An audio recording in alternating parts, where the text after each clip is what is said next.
ሰላም ሰላም፣ ጤና ይስጥልን ውድ የጋት ሚዲያ ቤተሰቦች እንደያላችሁበት ሀገር የሰዓት አቆጣጠር እንደምን አላችሁ? እንደምን ቆያችሁኝ? ኢትዮጵያ ውስጥ ሆናችሁ የዝግጅት ለምትከታተሉ ውድ ቤተሰቦቼ አይ ቲንክ በጣም መሽቷል፣ ግን እንደምን አመሻችሁ ማለት ትፈልጋለሁ። ዝግጅቱን ትንሽ ደቂቃ ወስዳችሁ ስትጨርሱ ደግሞ መልካም ሌሊት እያልኩኝ ሌሎች ወዳጆቼ ደግሞ በያላችሁበት ሀገር የሰዓት አቆጣጠር እንደምን አደራችሁ፣ እንደምን ዋላችሁ፣ እንደምን አመሻችሁ ላለሁኝ እሱም ብዬ ሁለት መረጃዎችን ወደ እናንተ ለማድረስ ነው የመጣሁት። ዘወትር የተለመደውን ላይክ አድርጉ፣ ሸር አድርጉ፣ ሀሳብ አስተያየት አካፍሉ፣ የጋት ሚዲያ ሜምበር ሁኑ። ሌሎች ጋት ሚዲያን ሰብስክራይብ እንዲያደርጉ ሎቢ የማድረግ ወይንም የአምባሳደር ሚናችሁን ሁላችሁም የጋት ሚዲያ አምባሳደር መሆናችሁን አትዘንጉ። ሶሪ እሱም ብዬ እንግዲህ ከመሸ ኦፍኮርስ ቬሪፋይ ማድረግ ይጠበቅብኛል። ግን ከመሸ አንድ መረጃ ከወደ ሰሜናዊት ወርቅ ከተማችን መቀሌ አንድ መረጃ አግኝቻለሁኝ። ምንድን ነው የሚለው መረጃዬ? የህወሓት ማዕከላዊ ኮሚቴ በተወሰነ መልኩ ልዩነት ነበረው። ኦፍኮርስ የእንትናንት አድሻለሁኝ። ልዩነቱ ላይ ፕሬዚዳንት ማን ይሁን በሚለው ቅቡልነት ለማግኘት ዶክተር ደብረጽዮንን መልሰን ብናመጣው ቅቡልነት ስለማያስገኝልን ይልቁኑ አማኑኤልን እናድርግ፣ አማኑኤል አሰፋን አድርገን ዘንድ ምክር ቤቱ ሲሰበሰብ ዲፎልት የፕሪቶሪያ ስምምነትን ጥሰናል፣ በዚህ መሰረት አይገዛንም፣ ጊዜያዊ አስተዳደሩን አፍርሰናል ካል ጊዜያዊ አስተዳደሩ እኔ ከምል ያልኩትን እንተውና የጀነራል ምግበይ ምንድን ነው ይላል? ጊዜያዊ አስተዳደሩ ማለት ህወሓት ነው አንድ ይላል። ሁለተኛ ራሱ ታጣቂውኛ ቲዲኤፎች ነን ይላል ሁለት። ሶስተኛ ደግሞ የትግራይ ዓለም አቀፍ ምሁራኖች ናቸው ማህበር ብሎ ራሱ ስሙን ይጠቅሰዋል።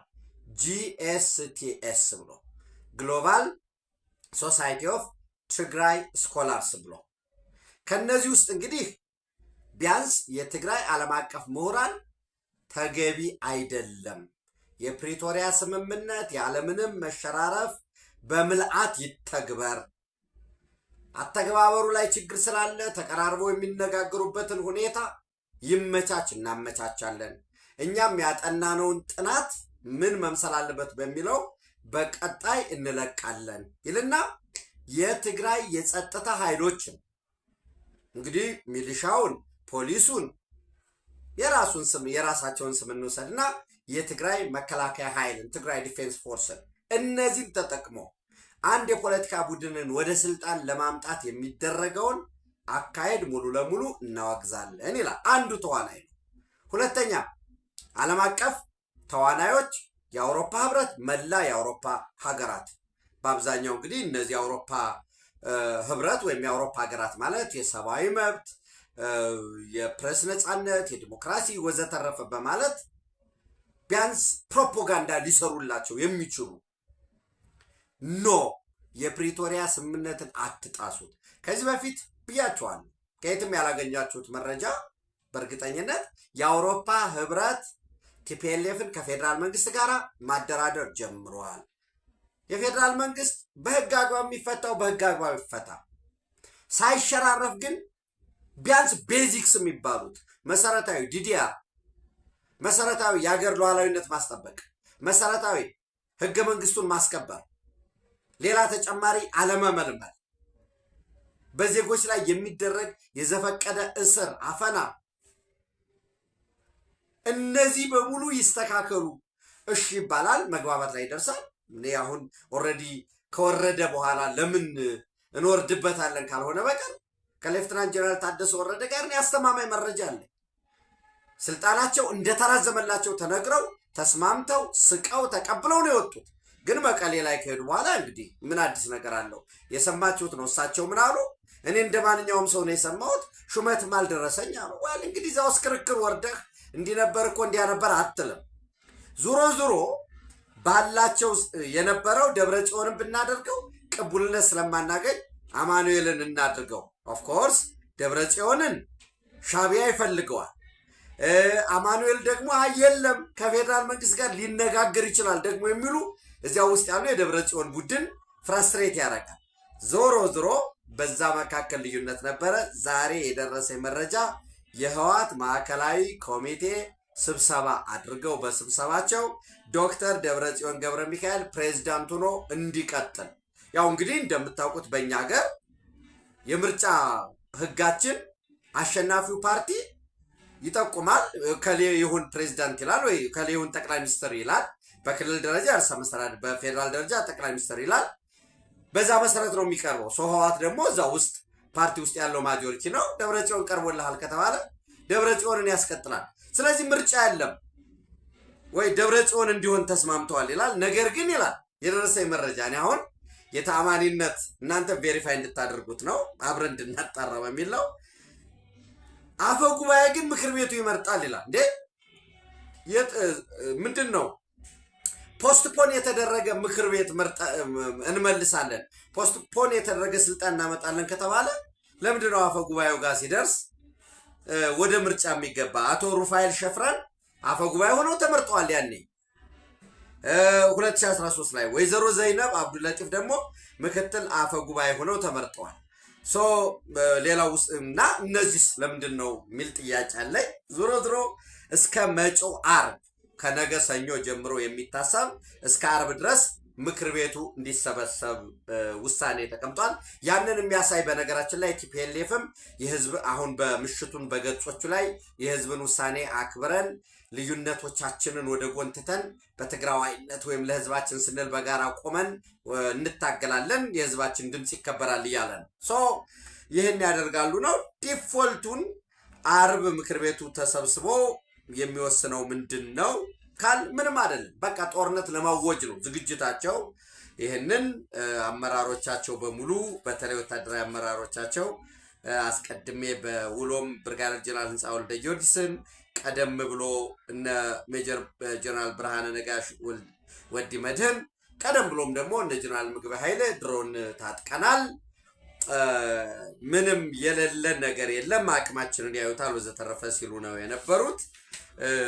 እንደ ፕሮፓጋንዳ መቀሌ እንዳ ኢየሱስ ላይ ደጓ ተንቤን ሀገረ ሰላም እና በቀጣይ ደግሞ በምንገልጻቸው ቦታዎች ተከዚ አካባቢ በእነዚህ የተለዩ ቦታዎች አንድ ወዳጅ ደግሞ የለም ወደ ሰቆጣም ድሮን የጭላ አካባቢ የድሮን ጸረ ድሮን ተክላ። ይሄ እንግዲህ ተስ ፕሮፓጋንዳቸው ነው። ዞሮ ዞሮ ግን ውጊያው እኔ ደጋግሜ የምናገረው ውጊያው ትግራይ ውስጥ አይሆንም። የሻቢያ የስትራቴጂክ ደብዝ ስሌት በፍጹም አይተገበርም። ሁለተኛ ለተወሰነ ጊዜ ዲፌንሲቭ ሆኖ በመከላከል ላይ የተመሰረተ ሆኖ ሊቆይ ይችላል የሚል እምነት አለኝ። ይሄ ፋኖ ከጎናችን ነው፣ ሸኔ አብሮን አለ፣ ሻቢያም አብሮን ይቀጥላሉ ዘተረፈ የሚለው ስሌታቸው ዓለም አቀፍ ትኩረት እናገኛለን ምን ሰውን የሚለው በፍጹም ሊሆን ሊሳካ የሚችል አይደለም። ይህንን እያልኩት የመጣሁት ነው። ዓለም የራሱ የሆነ ፕራዮሪቲዎች አሉት እና ምናልባት ዓለም እኛን የኢትዮጵያን መንግስት ሊጠይቅ የሚችለው በተደጋጋሚ በአጭር ጊዜ ጨርስ ነው። የሆነን ጉዳዮችን በአጭር ጊዜ ተጨርሶ ወደ ውጤት ይብቃ ነው። እኔ በሻቢያ ስሌት ተመርተው በታሪክ ፊት እንዳይዋረዱ እንዳይጠፉ የሚል ፍርሃት አለኝ። የኢሊት ቤዛቸው የተበተነ ፍርሃት የሚመነጨው ህዝቡን ለድጋሚ ጉስቁልና እንዳይዳርጉት ነው። ከዚህ ከቲፒኤልኤፍ ዳይናስቲ ወይ ልክ የሰለሞኒክ ስርወ መንግስትን እንመልሳለን ብለው ኢዲዩ ዋና ማዕከሉን ወልቃይት ጠገዴን አድርጎ መጨረሻ በዛው ከንቱ ሆኖ እንደቀረው ሁሉ እነሱም ወልቃይት ጠገዴ ሰቲት ሁመራን ማዕከል አድርገው ከንቱ ሆነው እንደሚቀሩ ምንም ጥርጥር የለውም። ግን በዛ ሂደት መመለስ ያለባቸው ወሳኝ ጉዳዮችን በሰጥቶ መቀበል በድርድር እየተቻለ ህዝባችንን ለዳግም ጉስቁልና ለመዳረግ የሚያደርጉት የመጨረሻ ያልሞተው የተጋዳይነት አላችነት እጅግ አሳፋሪ ነው ለማለት ፈልጋለሁኝ።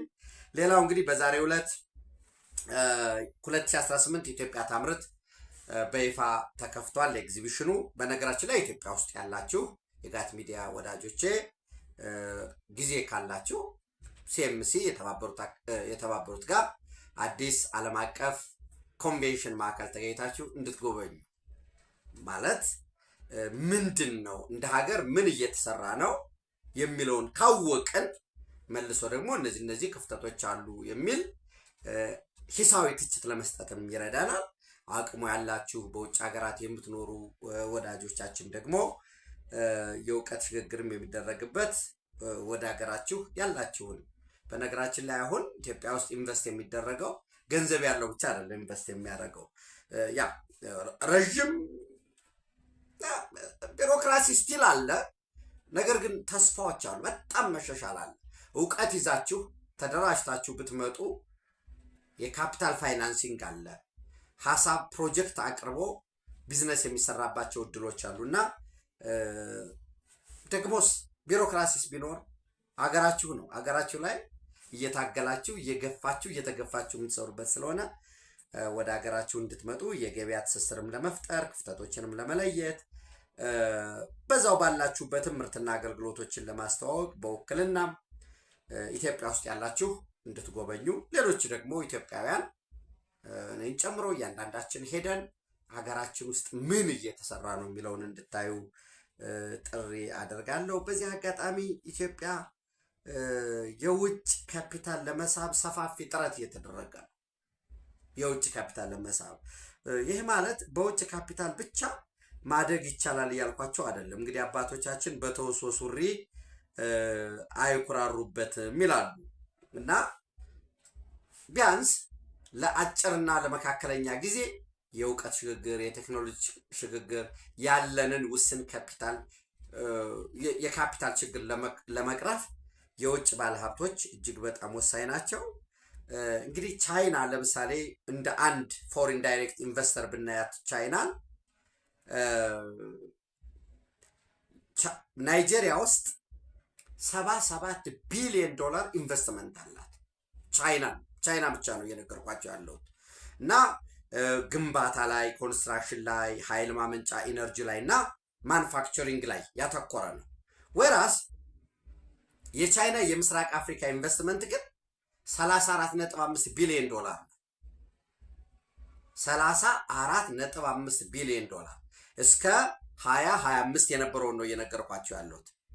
ናይጄሪያ ላይ እስከ 2025 አንድ ናይጄሪያ ላይ ብቻ 77 ቢሊዮን ዶላር ኢንቨስትመንት የውጭ ቀጥታ ኢንቨስትመንት ያላት ቻይና ምስራቅ አፍሪካ ላይ ሲመጣ አጠቃላይ 34.5 ቢሊዮን ዶላር ሆኖ ከዚህ ውስጥ 11.5 ቢሊዮን ዶላር ታንዛኒያ፣ 10.5 ቢሊዮን ዶላር ደግሞ ኢትዮጵያ ውስጥ አለ።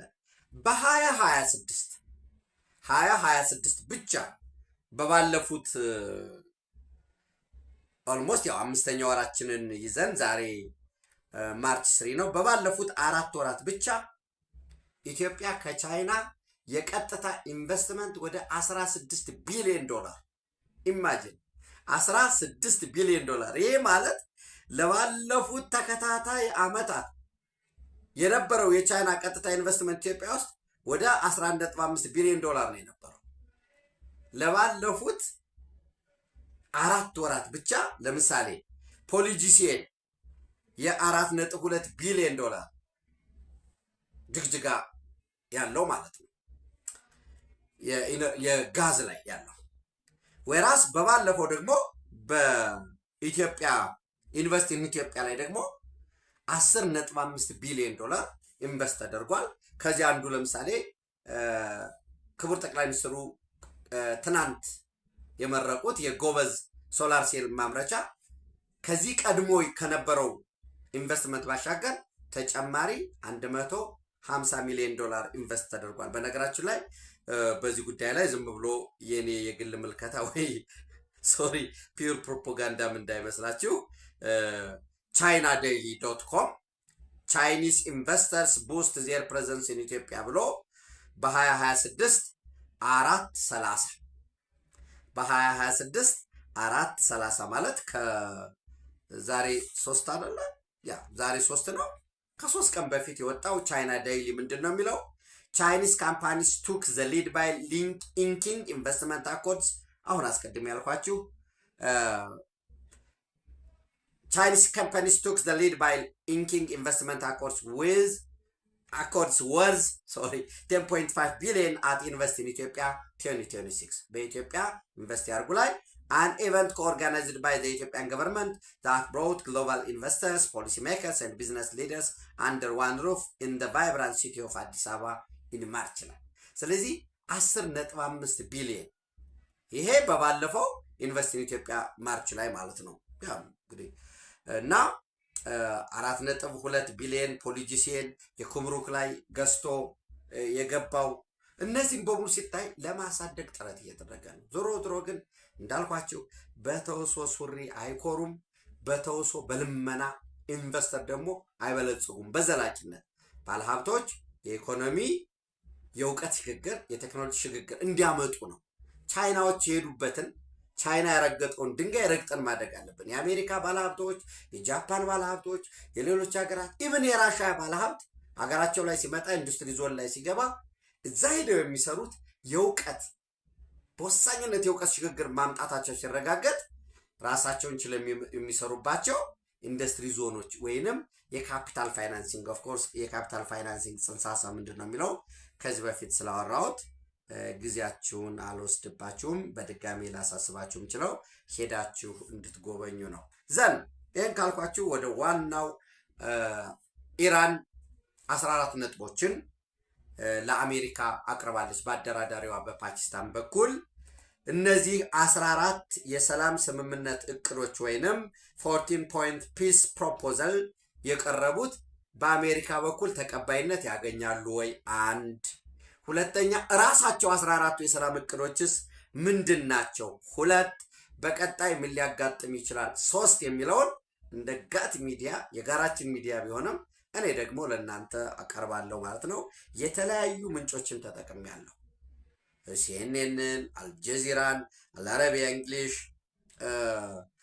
ከዛ ባለፈ የህንድ ሳይት ያረኩትን እናንተም እንድታዩት ማለት ነው። ያ ሶ 14 ስለዚህ ሲኤንኤን NPR Iran submits 14 point response to US proposal to end war NPR ወይንም www.npr.org እሱን ተጠቅሜያለሁኝ። አልአረቢያ እንግሊሽ ተጠቅሜያለሁ። WION ከአንድ ሰዓት በፊት የለቀቀውን what is Iran 14 point proposal to end war Iran foreign ministry spokesperson says that እሱንም ተጠቅሜያለሁ። ኢራን ፕሬስ.com እነዚህ ተጠቅሜያለሁ። ITVXን ተጠቅሜ የመጀመሪያው ፐርማነንት ሲዝፋየር ነው። አንድ የሰላም እቅድ አንድ ከዚህ አስቀድሞ አሜሪካ ያቀረበችው የ2 ወር የተኩስ አቁም የነበረውን ኢራን በ30 ቀን ውስጥ ዘላቂ የሰላም ስምምነት እንፈራረም permanent ceasefire የሚል ነው። a comprehensive end to the war on all front በሁሉም የጦር ግንባሮች ምን ማለት ነው የሚያካትተው የየመኑንም ሀውቲ የሚያካትት ጋዛን የሚያካትት ሶሪያን የሚያካትት በዋነኝነት ደግሞ ኤክስክሉሲቭሊ የተጠቀሰው በሰላም ስምምነቱ ላይ የሊባኖስን ሄዝቦላህ የሚያካትት ኢንክሉሲቭ የሆነ ሪጅናል የሆነ ወለታችሁ ስንወርድ እናያለን። ዞሮ ዘላቂ የተኩስ አቁም ስምምነት ወይም ሙሉ ለሙሉ ሰላም ማውረድ አሜሪካ 2 ወር ያለችውን አንደኛው ይሄ ነው። ይሄ የሚቀርቡ እቅዶች ወይንም በአሜሪካ በእስራኤል በኩል ወገን የሚፈለጉት ቢሆን ኑሮ ችግር አይኖርም ነበር። አይ ቲንክ እዚህ ላይ አሜሪካም ይሁን አጋሮቿ እስራኤል ችግር የሚኖርባቸው አይመስለኝም። ሁለተኛ ዊዝድሮዋል ኦፍ ዩኤስ ፎርስስ በቀጠናው በፐርሺያን ገልፍ ባለው ወይንም የኢራን ጎረቤት ከሆኑ አገራት ላይ እንግዲህ ውሰዱ ከዩናይትድ አረብ ኤሚሬት፣ ከሳውዲ አረቢያ፣ ከባህሬን ምንድነው ይሄ ሰርጡ ስትሬት የሚለያቸው ከኦማን ከነኳታር ምናምን ከዚህ ሙሉ ለሙሉ ወታደራዊ ጣቢያሽን አስወጭ ነው። ይሄ ሊሆን የሚችለው በነገራችን ላይ አንድ በግልጽ ለመናገር በሁለተኛ የዓለም ጦርነት ጀርመን ተሸንፏል። ጀርመን ሲሸነፍ ስለተሸነፈ የሚኖረውን የወታደር ብዛት ከዚህም በላይ ወታደር ሊኖርህ አይችልም። የሚኖረውን ትጥቅ ኒውክሌር ልትታጠቅ አትችልም። የሚኖረውን ርቀት ለምሳሌ ሚሳይል ሊኖር ይችላል። ባላስቲክ ሚሳይል ልታመርት ትችላለህ። ክሩዝ ሚሳይል ሊኖር ይችላል። ነገር ግን ርቀቱ ከዚህ በላይ ነው። ይህንን አስገዳጅ እዚህ ላይ የጦር ሰፈር አይኖርህም የምትለው ሙሉ ለሙሉ አሸንፈህ ሰረንደር ሲያደርግ ነው። አሁን አሜሪካ ሰረንደር አድርጓል ወይ? እስራኤል ሰረንደር አድርጋለች ወይ? ይሄ ከሆነ የአሸናፊ በቃ የአሸናፊ የሰላም እቅድ ነው ማለት ነው። እኔ ይሄ በምንም ታምር ተቀባይነት ሊኖረው አይችልም። ዊዝድሮዋል ኦፍ ዩኤስ ፎርስስ ሪሙቫል ኦፍ አሜሪካን ቤዝስ ፍሮም ዘ ሪጅን ሰራውንዲንግ ኢራን ሀይት ኩድ። ሁለተኛ ይሄ የሌሎች ሀገራትም ሶቨርኒቲንም የሚጥስ ነው። ሌት ሳውዲ አረቢያ የአሜሪካ የጦር ሰፈር እንዲኖር ብትፈልግ የውስጥ ጉዳዩ አለ። ኢራን ኖ ኖ ኖ የአሜሪካ የጦር ሰፈርማ ሊኖርሽ አይችልም የሚል ኦን ቢሄፍ ኦፍ የሌሎች ሀገራትን ሉዓላዊነት የጣሰ ነው። ከዛ ባለፈ ደግሞ ስታሸንፍ ነው የምታደርገው። ሙሉ ለሙሉ ኤር ሱፔሪዮሪቲ፣ ናቫል ሱፔሪዮሪቲ፣ የግራውንድ ፎርስ ሱፔሪዮሪቲ እነዚህ በሙሉ ኢራን ያለው ወይ በፕሮፓጋንዳው የተሸፈነው አንዳንዶቹ በቃ ኢራን አሸንፏል ወዘተረፈ የአሜሪካና የእስራኤል ያው ፋንታሲው የሚመነጭባቸው ብዙ ጉዳዮች አሉ። ይህንን አብረን የምናየው ነው የሚሆነው። ይሄ ተቀባይነት ይኖረዋል ብዬ አላምንም። ዊዝድሮዋል ኦፍ ዩኤስ ፎርስ ሁለተኛው። ሶስተኛ ሊፍቲንግ ኦፍ ሳንክሽን ማዕቀቦች እንዲነሱ ነው። አይ ቲንክ ይሄ ማዕቀቦችን ማንሳት የስዊፍት አካል ማድረግ ሪሙቫል ኦፍ ኦል ዩኤስ ኤንድ ኢንተርናሽናል ቢያንስ ኢንተርናሽናል ዓለም አቀፍ ማዕቀቦች እንዲነሱ የሚለው ሌሎች የሚያነሱ በቃ አሜሪካ የጣለቻቸው ማዕቀቦች ይሄ ተቀባይነት ሊኖረው ይችላል ብዬ አምናለሁኝ። ከዛ ባለፈ ደግሞ የታገዱ ሀብቶች እንዲለቀቁ ከማዕቀብ ባለፈ የታገዱ ሀብቶች ለምሳሌ የተለያዩ ንብረቶች ይኖራሉ። በየሀገራት ላይ ያሉ ኢንቨስት የተደረጉ ኢራን ኢንቨስት ያረገቻቸው አክሲዮኖች ላይ፣ ህንፃዎች ላይ፣ ፕላንቶች ላይ ማኑፋክቸሪንግ ፕላንቶች በጋራም ኢንዲፔንደንትም የተያዘ ምክንያቱም ሀብቱ ብሎክ ሲደረግ የኢራናውያን ባለ ሀብቶች ጭምር ብሎክ ስለተደረገ ይሄም ሊካተት ወይም ሊሳካ የሚችል ነው ብዬ አምናለሁኝ። ሌላው ሪጂናል ሴኩሪቲ የሚለው ነው። ይሄ አስቀድሜ ያልኳችሁ ሁሉንም ይሄ አክሲስ ኦፍ ሬዚስታንስ ወይንም የተራዳ ምንድን ነው ተባባሪዎቿ ላይ አስቀድሜ የመን ላይ ያልኳችሁ፣ ቀጥሎ ያለው ጋዛ ላይ፣ እዚህ ላይ ግን በግልጽ ኤክስፕሊሲትሊ እና በግላጭ ግን ማን ተጠቅሷል? ሊባኖስ ላይ። የሊባኖስ ጉዳይ ደግሞ ለብቻው የሚታይ ነው። ሊባኖስ ያ ሄዝቦላ እንዲቀጥል ነው የሚፈለገው እና ይሄም አሜሪካስ ደግሞ ውል በምትገባበት ወቅት እስራኤልን አስገድዳ ማስገባት ይችላል። ሁለቱ እውነት ነው። ጆይንትሊ አንዱ አንዱን የሚወክሉበት ሁኔታ አለ። ግን ለምሳሌ እስራኤል እስከ ላታኒ ወንዝ ድረስ ዲሚሊታራይዝድ አድርጌ በፈር ዞን አድርጌ እንደገና አሁን ድሮ ከዚህ በፊት እስከ ላታኒ ሪቨር ነበር። አሁን እስከ ላታኒ ሪቨር ብቻም ሳይሆን የላታኒ ወንዝን ተሻግሬ በፈር ዞን አስቀምጣለሁኝ። የሮኬት ላውንቺንግ ካፓቢሊቲያቸውን የመድፍ ርቀቱን ወዘተረፈ ወስናለሁ የሚል አለ። ሄዝቦላን ደግሞ ብዙ ሀገራት አሁን በአሸባሪነት የፈረጁት ነው። ይህን ታጣቂ አስፈትቶ ሊባኖስ በራሱ ተደራድሮ ሚሊተሪውን ጠንካራ አድርጎ እንዲሄድ የማድረግ እንጂ ይሄ ተቀባይነት ይኖረዋል የሚል ነገር የለኝም። ቀጠናዊ ጦርነቶችን ማቆም ፋይን፣ ግን የሄዝቦላ የምናምን የሚባለው ሌላ ከራሳቸው ከተዋጊዎች ጋር ከሀገራት ጋር ስምምነትን የሚጠይቅ እንጂ ኢራን እንዳሸናፊ ይሄ ቡሊ የምታረግበት ቀጠናው ላይ እኔ ባልኩት ዲክቴት የምታረግበት ነው የሚል እምነት የለኝም። ሴኩሪቲ ጋራንት በቀጣይ እንዳልወረር ወይ ጥቃት እንዳይፈጸምብኝ ዋስትና ይሰጠኝ የሚል አለ። ወል ዋስትናውን ማን ነው የሚሰጠው? ማን ማለት ሩሲያ ነው ዋስትናውን የሚሰጠው? ቻይና ነው ዋስትናውን የሚሰጠው? ስለዚህ ሄዶ ደግሞ ምን ይጠይቃል ማለት ነው? የጸጥታው ምክር ቤት አባል ልሁን ወይንም ከጸጥታው ምክር ቤት ውስጥ አንዱ አባል የሆነ ሀገር ጋራንቲ ስጠኝ። ምናልባት የአባስ አርጋቺ የሩሲያ ወደ ሩሲያ ሴንት ፒተርስበርግ ላይ ከቭላዲሚር ፑቲን ጋር የተወያየው ይህን ጋራንቲ እንድትሰጥ ይሆን ወይ? ይህም ቅቡልነት ሊያገኝ ይችላል ብለን ልንወስድ እንችላለን። ሰባተኛ የሆርሙዝ መተላለፊያን መክፈት በተመለከተ ታስታውሱ ከነበረ አሜሪካ ባለ 15 ነጥብ ስታቀርብ ምንድን ነበር የሚለው?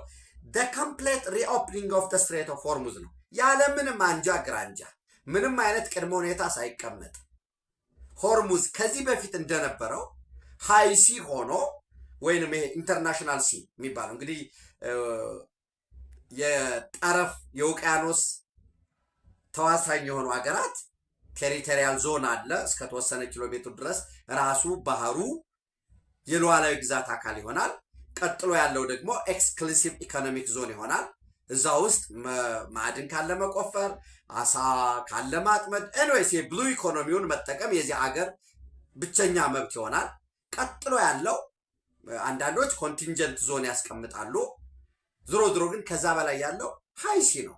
ዓለም አቀፍ ወይም ሀገራት ከፈለጉ ሊመራመሩ ከፈለጉ የተለያዩ ስራ ሊሰሩ የሚችሉበት አሳም ሊያጠምዱ የሚችሉበት ነው። ሃይሲ ነው የጋራ የሆነ ማለት ነው።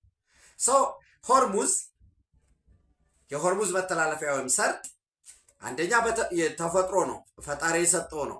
ሁለተኛ ትንሽዬ ወሽመጡና በዚህ በዩናይትድ ኔሽን ኮንቬንሽን ኦን ዘ ሎው ኦፍ ሲ ያለውን ኢቨን ክላውስን በዛ መስፈርት ይሄን ያህል ኪሎ ሜትር ቴሪቶሪያል፣ ቀጥሎ ያለ ኤክስክሉሲቭ፣ ቀጥሎ ያለው ሃይሲ የሚለውን በዲስታንስ እንኳን በዛ ውስጥ ባያርፍም ሃይሲ ሆኖ እንዲቀጥል ነው የሚፈለገው። ሁለተኛ በዚህ ጦርነት አንስተህ እንደፈለጉ ሀገራት ይተላለፉበት የነበረውን ዩናይትድ አረብ ኤሚሬት በለው ኳታር፣ ባህሬን፣ ኦማን፣ ሌሎች እና ኢራቅ መልሳ ለኢራን ሰጥተህ የምትወጣ ከሆነ ይሄ ሰረንደር ነው። ስለዚህ ምንድነው ኢራኖች የሚፈልጉ ኒው ሜካኒዝም ኦር ፕሮቶኮል ፎር ማኔጂንግ ዘ ስትሬት ኦፍ ሆርሙዝ ቱ ኢንሹር ሴፍ ፓሴጅ እና አዲስ መተዳደሪያ እናስቀምጣለን። ምናልባት የኢራን ምክትል አፈ ጉባኤም ሲናገሩት የነበራል ህግ እያረቀቅን ነው። በዚያ ህግ መሰረት የሚተላለፉ ማንኛውም መርከብ የተቀመጠውን ክፍያ ይከፍላል። አንድ ሁለተኛ ክሊረንስ እንዲያልፍ ፍቃድ ይሰጠዋል። ሁለት ሶስተኛ ደግሞ ኢራን የፈቀደቻቸው መርከቦች ብቻ ናቸው የሚተላለፉት። ለምሳሌ የሆነ ቀን ተነስታ የኢራን የእስራኤል መርከቦች አይተላለፉም ወይ የህንድ መርከብ አይተላለፍም የማለት መብት ሊኖራት ነው ማለት ይሄ በፍጹም ተቀባይነት አይኖረው። ራሱ ይሄ ውስጥ ቢገባ የአውሮፓ ህብረት ራሱ የአውሮፓ ህብረት ቢተውም ደግሞ የጂሲሲ አባል ሀገራት ወይ የጂሲሲ አባል ሀገራት እንኳን የሆነ ለምሳሌ ዩናይትድ አረብ ኤሚሬት ምን ብላለች? የሆርሙዝ ጉዳይ የአንድ ሀገር ወይንም የሆኑ ሀገራት ጉዳይ አይደለም፣ ዓለም አቀፍ ጉዳይ ነው የሚላለ። ኦፍ ኮርስ ጥርስ ባይኖረውም የዩናይትድ ኔሽን ሴክሬታሪም ሊከፈት ይገባል ብሎ ያስቀመጠው ጉዳይ አለ። እዚህ ላይም ስምምነት አይኖርም ብዬ አምናለሁኝ። ስምንተኛ ኮምፐንሴሽን ነው፣ ካሳ ሪፓሬሽንስ ኦር ኮምፐንሴሽን የሚል ነው። የዚህ በጦርነቱ ምክንያት ላጋጠመ ጉዳት እንዲሁም በማዕቀብ ስለደረሰብን ያም ብቻም አይደለም። አሁን ራሱ ብሎኬት ስለመጣ ለዚህ የደረሰብን ካሳ ይህን ያህል ተብሎ ያው ስቲሜት የሚደረግ ሆኖ ማለት ይህን ስታሸንፍ ነው። ስታሸንፍ ሙሉ ለሙሉ ካሸነፍ በዚህ ጉዳት ደርሶብኛል፣ ይህን ያህል ለውጊያ ወጥቻለሁ፣ ይህን ያህል ሰው ሞቶብኛል፣ ይህን ያህል ዳሜጅ ደርሶብኛል፣ ኢቭን ሞራል ካሳ ሁሉ ልጠይቅ ትችላለህ እንደ ሀገር። ነገር ግን አሁን ኢራን እዛ ላይ ነው ወይ ካሳ ይቀበላሉ ብትሉኝ የለም። ስምንተኛው ላይ ለድርድር የሚቀርብ ወይም ይስማማሉ ብዬ አላምንም። ዘጠነኛ ኢንድ ኦፍ ናቫል ብሎኬድ ነው። ያ እሱ ከሆርሙዝ ጋር ተያይዞ ሊታይ የሚችል ሆርሙዝን ያለ ምንም ማንጃ ግራንጃ ወይም ኮምፕሌት ሪኦፕኒንግ ኦፍ ስትሬት ኦፍ ሆርሙዝ አሜሪካ ካቀረበችው 15 ነጥቦች አንድ አካል የሆነ ነው። ያንን ከተስማማች ብሎኬዱ ወይንም ወደ ኢራን ወደቦች የሚሄዱ መርከቦችን ማገድ፣ በተመሳሳይ ከኢራን ወደቦች የተነሱ መርከቦችን ማገድ እሱ ሊነሳ ይችላል፣ ሊፍት ሊደረግ ይችላል። ከዛ ውጭ ኢንድ ኦፍ ናቫል ብሎኬድ አንዱ ያቀረቡት ነው። አስረኛ አልአረቢያ እንግሊሽ ይዞት የወጣው በኒውክሌር ማበልጸግ ዙሪያ እንወያይ ለመወያየት አቅርበዋል። አሜሪካ የአሜሪካ ፍላጎት ምንም አይነት የኒውክሌር ማበልጸጊያ ኢራን ውስጥ እንዳይኖር ነው። ኮምፕሌት ምንድን ነው የሚለው አን ኤንድ ቱ ኢራንስ ኒውክሌር ፕሮግራም።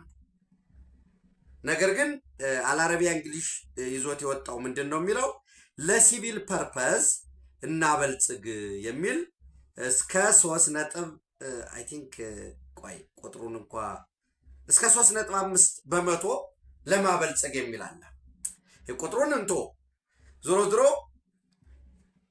ኒውክሌር ፕሮግራማቸውን በተመለከተም ለድርድር አቅርበዋል። 10ኛው ማለት ነው ኢንድ ኦፍ ናቫል ብሎኬድ 9ኛ ነው። 10ኛ ኒውክሌር ፕሮግራም በተመለከተ አንድ እስካሁን ያለው የበለጸገ ኢንሪችድ ኒውክሌር ኤሌመንቱን በተመለከተ ለማቅጠል አሜሪካ ደግሞ እንዲወጣ ነው የምትፈልገው።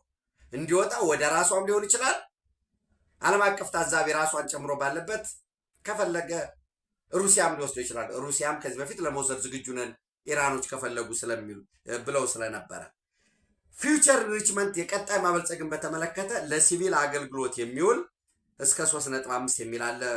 መጠኑ 3.5 የሚለውን ተወና ለሲቪል አገልግሎት የሚውል ብቻ ማበልጸግ የሚል አለ።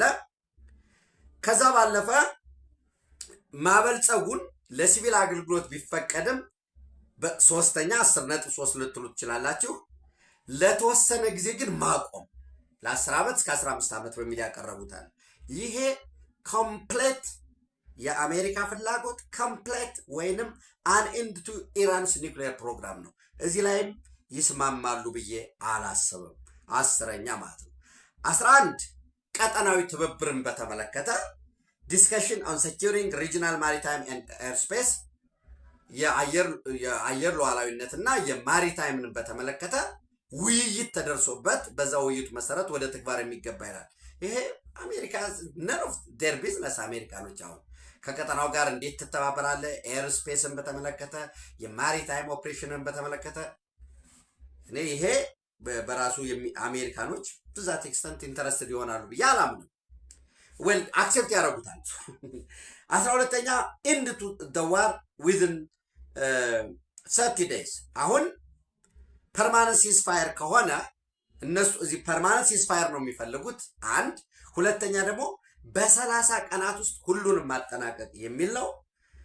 13ኛ የባላስቲክ ሚሳይላቸውን ዲተረንስ በተመለከተ ባላስቲክ ሚሳይል ሬንጅ የተቀመጣለ። እስራኤሎች ከኢራን ድንበር እንዲወጣ አይፈልጉም። ወራስ ደግሞ በባሊስቲክ ሚሳይሎች በተመለከተ ውይይት የቀረባለ 14ኛ የሚባለው 14ኛ ኮመን ኢንቨስትመንት ወይም ኮኦፕሬሽን አሜሪካ ኢራን ኮኦፕሬሽን የሚሉ ናቸው። ሶ ለእኔ እንዳልኳችሁ አንደኛ በግልጽ የአሜሪካ ጦር ከቀጠናው እንዲወጣ በሚለው አይስማሙም። ሁለተኛ ከ14ቱ ማለት ነው ኦሪጂናል ሴኩሪቲ በተመለከተ የዚህ የሊባኖስ ሄዝቦላን በተመለከተ ይስማማሉ ብያላም። ሶስተኛ በሆርሙዝ ሰርጥ በተመለከተ አዲስ ህግ ይውጣ ምናምን በሚለው ይስማማሉ የሚል እምነት የለኝም። አራተኛ ካሳ እንዲከፈላቸው በሚጠይቁበት ጉዳይ ላይ አይስማሙም። አምስተኛ ኒውክሌር ማበልጸግን አሜሪካ ሙሉ ለሙሉ እንዲቆም ስለምትፈልግ በዚህ ላይ ስምምነት አይኖራቸውም። ስድስተኛ ከስድስቱ ነጥቦች የባላስቲክ ሚሳይልን በተመለከተ ስምምነት ላይ አይደርሱም። ስለዚህ እንደ ጋት ሚዲያ አሜሪካና ኢራን ፍጹም ስምምነት ላይ አይደርሱም። ይልቁኑ ሁለት አማራጮች አሉ። አማራጭ አንድ አሜሪካ ኮሜንት አድርጋ አሁን እኔ እንዳልኳችሁ እኔ ለእናንተ እንዳቀረብኩት ይሄ በዚህ ይስተካከል ይሄ በዚህ ይሁን የሚል ኮሜንት አድርጋ ለአደራዳሪዋ ለፓኪስታን ትልክላታለች። ፓኪስታን ለኢራን ቀርቦ የኢራን ደግሞ እንደገና ይመካከሩበታል። ከዛ በኋላ የሚስተካከል ከሆነ ድል ሊያደርግ ይችላል። አሊያ ግን አሜሪካ እየተከተለችው ያለችው አሁን ከውስጥ ኢኮኖሚያቸው እንዲቦረቦር አቅርቦት ወደ ውጭ የሚልኩትም ታቋርጠዋል። አንዳንዶቹ የለም በባቡር እኮ በፓኪስታን በኩል አድርገው እየሸጡ ነው ዘተረፈ ወይ ሊሆን ይችላል። ግን ምን ያህል ነው በባቡር አማራጭ ሆኖ ሊያገለግል ይችላል። ግን በመርከብ የምትልከውና በባቡር የምትልከው ነዳጅ ያን ያህል አዋጭ አይደለም። ምናልባት አንዳንዶቹም ይህንን በደንብ የሚያወሩት እንዲመታም ፈልገው ሊሆን ይችላል። እዛም ኢንተረስት ስላለ ከዚህ ከኢንዲያን ሚድል ኢስት ኢኮኖሚክ ኮሪደር አለ። ከዛም ጋር ህንድ ፓኪስታን ያለውን ደግሞ ማየት አለባቸው። ህንድ ከመጣ ደግሞ እስራኤል አለ። እስራኤል ሶማሌላንድ እያለ ደግሞ ሄክሳጎን ብለን በተደጋጋሚ ያየነው ግሩፕ አለ። ሰው ይስማማሉ ብዬ አላምንም። ወደ ድርድር መልሰው ራቲፋይ አድርገው ለፓኪስታን የሚሰጡ ፓኪስታን ለኢራን የሚሰጠው እስከዛ ግን ብሎኬድ አድርገው የሚያስጨንቁበት ይኖራል። ይሄን ግን ኢራኖች ምን ሊያደርጉ ይችላሉ? ይሄ ብሎኬድ በጣም ከፈተናቸው ጥቃት ሊፈጽሙ ይችላሉ። ባላስቲክ ሚሳይል አላቸው፣ ክሩዝ ሚሳይል አላቸው። ሁለት መንገድ አለ። አንደኛ ብሎኬድ በሚያደርጉት የኔቪ ላይ ወደ ቀጠናው ባመሩት የአሜሪካ ስትራቴጂክ ሚሊታሪ አሴቶች ላይ ጥቃት ሊፈጽሙ ይችላሉ። በተመሳሳይ ወደ እስራኤልም ባላስቲክ ሚሳይሎች ሊያስወነጭፉ ይችላሉ። ይህን ተከትሎ ዳግም የተቀናጀ ድብደባ ይኖርና ፕሬዠር ማለት ነው። ከዛ ቀጥሎ ፖዝ ይሆንና ወደ ድርድር ይሄዳል። ከዛ ውጭ ግን አሁን በቀረበው የሰላም ስምምነት ላይ ውጤት ላይ ይደረሳል የሚል እምነት የለኝም። ሌሎች ተጨማሪ መረጃ ማስረጃዎችን አካተን ወደ እናንተ የምናደርስ ይሆናል። ኢትዮጵያ በክብር ለዘላለም ትኖር። ቴንኪው